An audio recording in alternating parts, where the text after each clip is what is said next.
उपमन्यु बोले, हे श्री कृष्ण, अब मैं आपको पंचवरण नामक पवित्र स्तोत्र सुनाता हूँ। हे जगतनाथ, प्रकृति से सुंदर नित्य चेतन स्वरूप की सदा जय जयकार हो। हे सरल स्वभाव वाले पवित्र चरित्रवान सर्वशक्ति संपन्न पुरुषोत्तम, तुम्हारी सदा ही जय हो। हे मंगलमूर्ति कृपा निधान देवाधिदेव, मैं आपको प्रणाम करता हूँ। भगवान, पूरा संसार आपके वश में है। प्रभु, आप सब पर कृपा करके अपने भक्तों की कामनाओं को पूरा करें। हे जगदम्बा, हे मातेश्वरी, आप हम सब भक्तों के मनोरथों को पूरा कीजिए। हे गणनायक, हे स्कंद देव, आप भगवान शिव की आज्ञा का पालन करने वाले और उनके ज्ञान रूपी अमृत को पीने वाले हैं। भगवान, आप मेरी रक्षा करें। हे पांच कला के स्वामी, आप मेरी अभिलाषा पूरी करें। हे आठ शक्तियों के स्वामी, आप सर्वेश्वर शिव की आज्ञा से हमारी कामनाएं पूरी करें। हे सात लोकों की माता, आप मेरी प्रार्थना स्वीकार करें।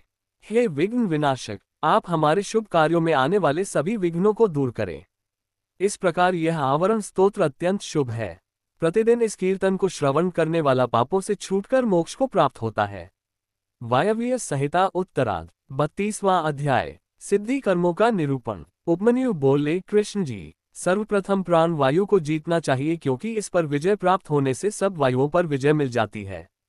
क्रमानुसार अभ्यस्त किया गया प्राणायाम सब दोषों को हटा देता है। ये शरीर की भी रक्षा करता है। जब प्राण वायु पर विजय प्राप्त हो जाती है तो विष्ठा, मूत्र, कफ सभी मंद पड़ जाते हैं। श्वास वायु लंबी तथा देर से आने लगती है। हल्कापन, द्रुतगमन, उत्साह, बोलने में चातुर्य, सभी रोगों का विनाश सब प्राणायाम की सिद्धि से पूरे हो जाते हैं। इंद्रियों को वश में करने का नाम प्रत्याहार है, क्योंकि इंद्रियां ही विषयों में संलग्न होती हैं। सभी इंद्रियों को वश में कर लेना ही परम सुखकारी होता है। ये ही विद्वानों को ज्ञान और वैराग्य प्रदान करता है। अपनी इंद्रियों को वश में कर लेने से आत्मा का उद्धार होता है। अपने हृदय को एकाग्र करना और शिव चरणों में समर्पित कर देना ही सांसारिक बंधनों से मुक्ति प्रदान करता है। वायव्य संहिता उत्तरार्ध 33वां अध्याय, लिंग स्थापना से फलागम। मुनि व उपमन्यु श्री कृष्ण को पारलौकिक विधि के बारे में बताते हैं। यह विधि सर्वोत्तम है। इस त्रिलोक में निवास करने वाले सभी प्राणी इस विधि का आश्रय लेकर अपने पद को प्राप्त करते हैं। सबने अपने पदों के अनुसार सुख, शासन और राज्य को प्राप्त किया है। भगवान शिव को श्वेत चंदन के जल से स्नान कराएं, श्वेत कमल से ही उनका पूजन कर हाथ जोड़कर प्रणाम करें। उन्हें कमल के ही आसन पर विराजमान करें। धातु का शिवलिंग बनाकर उसका पूजन करें। बेल पत्रों द्वारा कमल के दाईं ओर बैठे हुए भगवान शिव और देवी पार्वती का पूजन आराधन करें। फिर सुगंधित वस्तुओं से सुरभित करें। मूर्ति के दाईं ओर अगर अनुरूप, पश्चिम में मेंसिल, उत्तर में चंदन और पूर्व में हरिताल लगाएं। तत्पश्चात भगवान शिव की मूर्ति के चारों ओर गूगल और अगर की धूप दें। फिर उन्हें नए वस्त्र पहनाएं। फिर उन्हें खीर का नैवेद्य अर्पित कर घी का दीपक जलाएं। मंत्रोच्चारण करते हुए शिवजी की परिक्रमा करके हाथ जोड़कर प्रार्थना करें और अपने द्वारा किए गए अपराधों के लिए क्षमा याचना करें। इस प्रकार पूजन करने से मोक्ष की प्राप्ति होती है। वायव्य संहिता उत्तरार्ध 34वां अध्याय, लिंग स्थापना से शिव प्राप्ति। मुनि उपमन्यु ने श्री कृष्ण से कहा, हे कृष्ण, जितने भी प्रकार की सिद्धियां हैं वे शिवलिंग की स्थापना करने से तत्काल सिद्ध हो जाती हैं। सारा संसार लिंग का ही रूप है, इसलिए इसकी प्रतिष्ठा से सबकी प्रतिष्ठा हो जाती है। ब्रह्मा, विष्णु और रुद्र कोई भी अपने पद पर स्थिर नहीं रह सकते। अब मैं तुम्हें भगवान शिव के लिंग के बारे में बताता हूँ। लिंग तीन गुणों को उत्पन्न करने का कारण है। वह आदि और अंत दोनों से रहित है। इस संसार का मूल प्रकृति है और इसी से चर अचर जगत की उत्पत्ति हुई है। ये शुद्ध, अशुद्ध और शुद्धाशुद्ध आदि से तीन प्रकार का है। सभी देवता और प्राणीजन इसी से उत्पन्न होकर अंत में इसी में लीन हो जाते हैं। इसलिए भगवान शिव को लिंग रूपी मानकर उनका देवी पार्वती सहित पूजन किया जाता है। भगवान शिव और देवी पार्वती की आज्ञा के बिना इस संसार में कुछ भी नहीं हो सकता।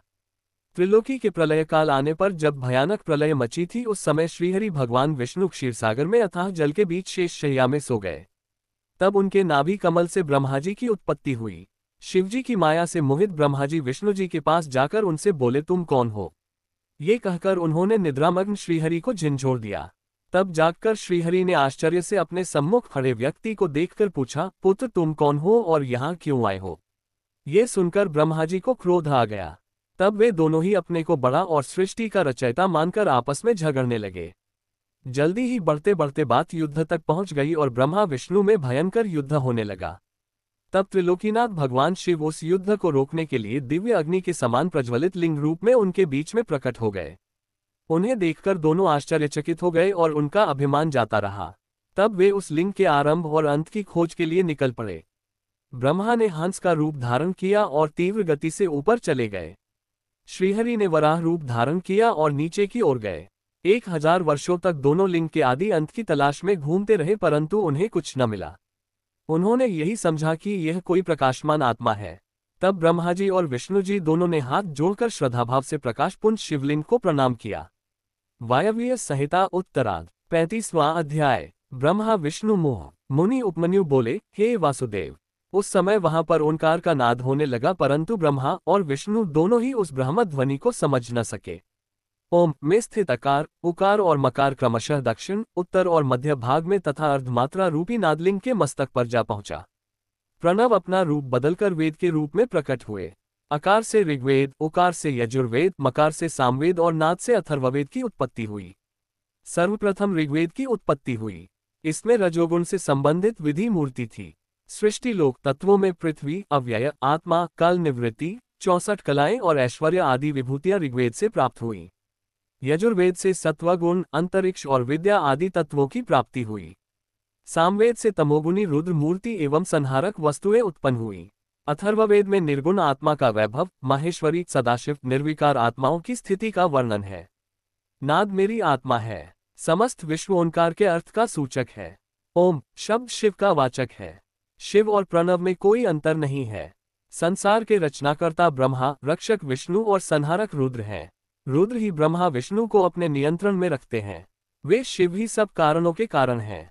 आप दोनों बिना बात ही एक दूसरे के दुश्मन बने हैं, इसलिए मैं आपके बीच शिवलिंग रूप में उत्पन्न हुआ हूँ।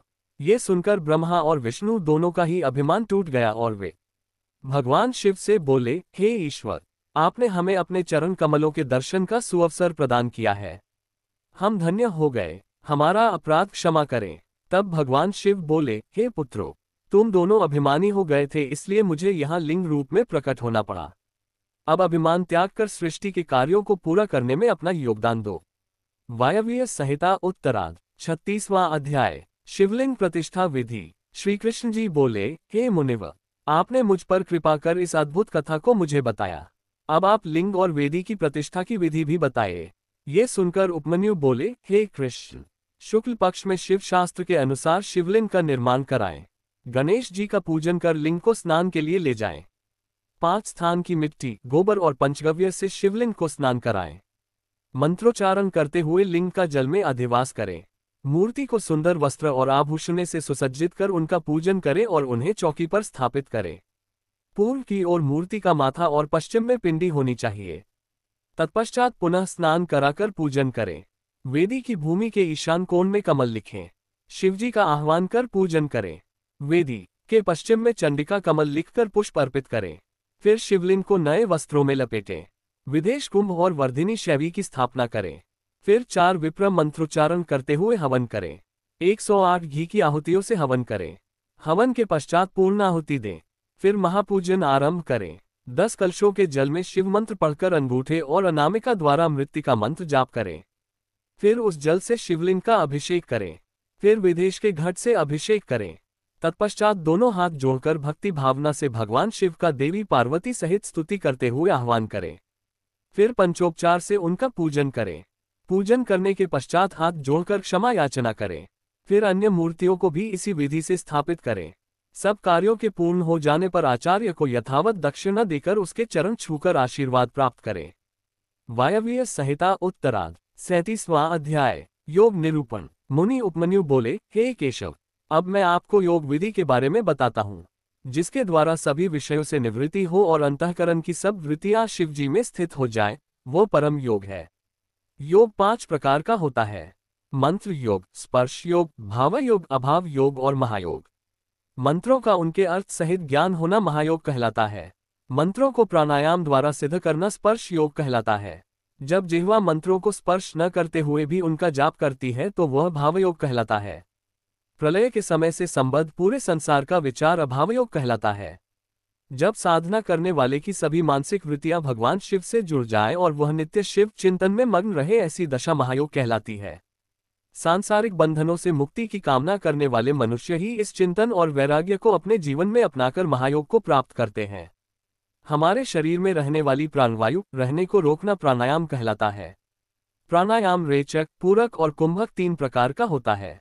साधक को इनका अभ्यास करना चाहिए क्योंकि इसी से शरीर की शुद्धि होती है। प्राणायाम सगर्भ और अगर्भ 2 प्रकार का होता है। जप और ध्यान वाला प्राणायाम सगर्भ कहलाता है, परंतु जिसमें जप और ध्यान नहीं करते वह अगर्भ प्राणायाम कहलाता है। योगी जन सगर्भ प्राणायाम करते हैं। प्राणवायु पर विजय प्राप्त कर लेने पर सभी वायु उस योगी के अधिकार में आ जाती हैं। प्राणायाम शरीर को पुष्ट, स्वस्थ और निरोगी बनाता है।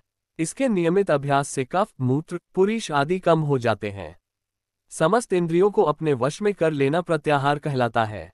इंद्रियों को अपने वश में रखने से स्वर्ग और न रखने से नरक की प्राप्ति होती है। इसलिए अपने चित्त को एकाग्र रखना चाहिए। भगवान शिव, जो कि सबके ईश्वर हैं, त्रिलोकीनाथ हैं, का ध्यान करने से योगी का कल्याण होता है। अपने पूरे शरीर के साथ साथ इंद्रियों पर काबू पाने से आत्मा का उद्धार होता है। वायव्य संहिता उत्तरार्ध 38वां अध्याय। योग गति में विघ्न। उपमन्यु बोले, हे केशव, आलस्य, व्याधि, प्रमदा, स्थान, संशय, चित्त का एकाग्र न होना, अश्रद्धा, दुख, वैमनस्य आदि योग में पड़ने वाले विघ्न हैं। इन विघ्नों को सदा शांत करते रहना चाहिए। इन सब विघ्नों के शांत होने पर 6 उपसर्ग उत्पन्न हो जाते हैं। प्रतिमा, श्रवण, वार्ता, दर्शन, आस्वादन, वेदना आदि भोग के विषय हैं। यथार्थ ज्ञान प्राप्त हो जाने पर भी विप्रकृष्ट नहीं होता, यही प्रतिमा है। यत्न के बिना जब सब कुछ हमें सुनाई देने लगता है उसे श्रवण कहते हैं। सभी प्राणियों की बात को जानना और समझ लेना वार्ता कहलाता है। बिना कोई कोशिश किए जब सब कुछ आसानी से दिखाई देने लगे तो उसे दर्शन कहते हैं। दिव्य पदार्थों के स्वाद का नाम आस्वादन है। वेदना को सभी प्रकार के स्पर्शों का ज्ञान माना जाता है। योगी उपसर्ग पाकर सिद्ध हो जाता है। वायव्य संहिता उत्तरार्ध 39वां अध्याय। योग वर्णन। उपमन्यु बोले, हे केशव, त्रिलोकीनाथ भगवान शिव का सभी योगी मुनि ध्यान करते हैं। इसी के द्वारा सिद्धियां प्राप्त होती हैं। सविनय और निर्विषय आदि ध्यान कहे गए हैं। निर्विषय ध्यान करने वाले अपनी बुद्धि के विस्तार से ध्यान करते हैं और ब्रह्म में प्रवेश करते हैं। सविषय ध्यान सूर्य किरणों को आश्रय देने वाला होता है। शांति, प्रशांति, दीप्ति, प्रसाद ये दिव्य सिद्धियां देवी का ध्यान करते हुए प्राणायाम द्वारा सिद्ध होती हैं। बाह्य और आभ्यंतर अंधकार का विनाश प्रशांति और सभी आपत्तियों का नाश शांति है। बाह्य आभ्यंतर प्रकाश का दीप कहा जाता है। जब हमारी बुद्धि शुद्ध हो जाए यही प्रसाद है। बाहर भीतर के सभी कार्य पूर्ण होने पर सब कारण प्रसिद्ध हो जाते हैं। भगवान शिव, जो साक्षात परमेश्वर हैं, का भक्तिपूर्वक ध्यान करने से सभी पाप तत्काल नष्ट हो जाते हैं। बुद्धि का प्रवाह ध्यान एवं स्मरण से होता है। समस्त ऐश्वर्य, अनिमा आदि सिद्धियां एवं मुक्ति भगवान शिव का स्मरण एवं ध्यान करने से मिलती है। देवाधिदेव महादेव जी का ध्यान मोक्ष प्रदान करने वाला है। इसलिए ज्ञानी मनुष्यों को शिव ध्यान एवं स्मरण अवश्य करना चाहिए। ज्ञान योग यज्ञों से बढ़कर फल देता है। महायोगी योग सिद्ध कर लोकहित और लोक कल्याण हेतु लोक भ्रमण करते रहते हैं। वे विषय वासना को तुच्छ मानते हैं और सब इच्छाओं को त्याग कर वैराग्य ले लेते हैं। वे शिव शास्त्रों में वर्णित विधि के अनुसार अपनी देह का त्याग कर देते हैं। इससे उन्हें मुक्ति प्राप्त हो जाती है। भगवान शिव में अगाध भक्ति और श्रद्धा रखने वाले ज्ञानी मनुष्यों को इस सांसारिक मोह माया से मुक्ति मिल जाती है और वे जन्म मरण के चक्कर से मुक्त होकर परम शिवधाम को प्राप्त कर लेते हैं। वायव्य संहिता उत्तरार्ध 40वां अध्याय। मुनियों का नैमिषारण्य गमन। सूत जी बोले, हे मुनियों, महर्षि उपमन्यु ने भगवान श्री कृष्ण को ज्ञान योग का उपदेश दिया। वही उपदेश वायुदेव ने ऋषिगणों को सुनाया था, जिसे सुनकर वे बहुत हर्षित हुए थे। प्रातःकाल होने पर नैमिष तीर्थ में निवास करने वाले मुनिजन यज्ञांत स्नान के लिए परम पवित्र नदी को ढूंढने लगे। उस समय ब्रह्मा जी की आज्ञा से परम पवित्र सरस्वती नदी वहां बहने लगी। तब सब ऋषिगणों ने वहां यज्ञांत स्नान कर संध्या पितृ तर्पण किया और वहां से काशी के लिए निकल पड़े। काशी पहुंचकर उन्होंने पतित पावनी भागीरथी गंगा में स्नान किया एवं बाबा विश्वनाथ के दर्शन कर विधिनुसार पूजन किया। काशी से वे चल पड़े। रास्ते में उन्हें एक अद्भुत दिव्य प्रकाश चारों ओर फैला दिखाई दिया, जिसमें पाशुपत व्रत की सिद्धियां प्राप्त भस्मधारी मुनिजन विलीन हो रहे थे। फिर शीघ्र ही वह तेज भी विलीन हो गया। ये देखकर नैमिषारण्य के सभी मुनिजन ब्रह्माजी से मिलने ब्रह्मलोक चल दिए। वहां पहुंचकर उन्होंने ब्रह्माजी को प्रणाम कर उनकी स्तुति की। मुनीश्वर बोले, हे जगत पिता ब्रह्माजी, वायुदेव ज्ञानोपदेश देकर वहां से चले आए। तब हम सब ने यज्ञ कर यज्ञांत स्नान से निवृत्त हो काशी नगरी की ओर प्रस्थान किया। वहां गंगा में स्नान कर बाबा विश्वनाथ के दर्शन किए। वहां हमें एक अद्भुत तेज के दर्शन हुए। उस तेज में अनेक तपस्वी विलीन हो रहे थे। कुछ समय पश्चात वह तेज स्वयं विलीन हो गया। उसे देखकर मैं बहुत आश्चर्य हुआ। भगवान वह क्या था? ऋषिगणों के प्रश्न को सुनकर ब्रह्मा जी बोले, हे ऋषिगणों, आपने बहुत समय ये करके देवाधिदेव भगवान शिव को प्रसन्न किया है। उस दिव्य तेज में प्रवेश करने वाले पाशुपत व्रतधारी मुनि थे। उसके दर्शन का यही अर्थ है कि आपको शीघ्र ही दिव्य लोक की प्राप्ति होने वाली है। इसलिए आप मोक्ष प्राप्त करने हेतु पाशुपत व्रत धारण करें। अब आप सब यहाँ से सुमेरु पर्वत पर चले जाएं। वहां सनत कुमार जी आपके आगमन की प्रतीक्षा कर रहे हैं। वे पूर्व में अपने अहंकार के कारण मिले शाप से मुक्ति पाने के लिए वहां तपस्या कर रहे हैं। वहां उन्हें ज्ञान प्राप्त होगा।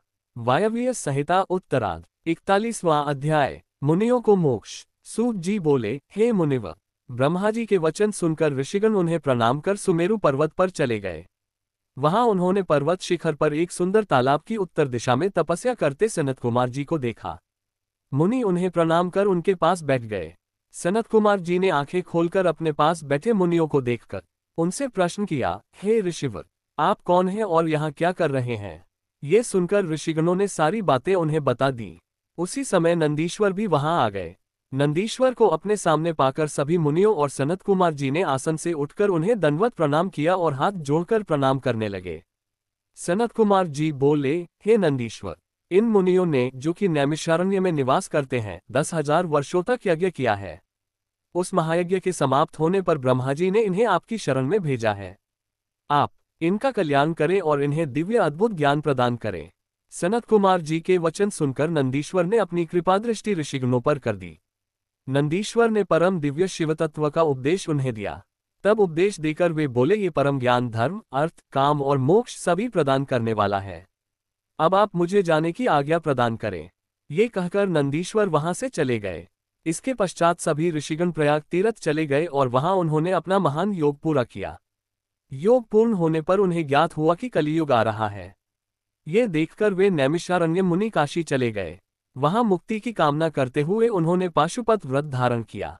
उनकी सिद्धि सफल हुई और वे शिव पद को प्राप्त हुए। श्री व्यास जी बोले, इस प्रकार यह शिव पुराण पूर्ण हुआ। इस शिव पुराण को आदर पूर्वक पढ़ने अथवा सुनने से सभी पाप नष्ट हो जाते हैं। इसे प्रथम बार पढ़ने या सुनने से सारे पाप भस्म हो जाते हैं। दोबारा श्रवण से भक्तिहीन को भक्ति व भक्त को भक्ति की समृद्धि प्राप्त होती है। तीसरी बार श्रवण करने से मुक्ति मिल जाती है। अपनी मनोकामना पूर्ण करने हेतु इसका 5 बार पाठ करना चाहिए। प्राचीन काल में शिव पुराण का 7 बार पाठ कर अनेक राजाओं, ब्राह्मणों और वैश्यों साक्षात शिव दर्शन किए।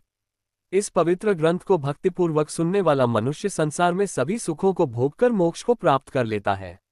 शिव पुराण भगवान शिव को बहुत प्रिय है। ये वेदों के समान भोग और मोक्ष देने वाला है। शिव पुराण का पाठ करने वाले मनुष्य पर देवाधिदेव महादेव की सदा कृपादृष्टि रहती है। वे सदा सबका कल्याण करते हैं।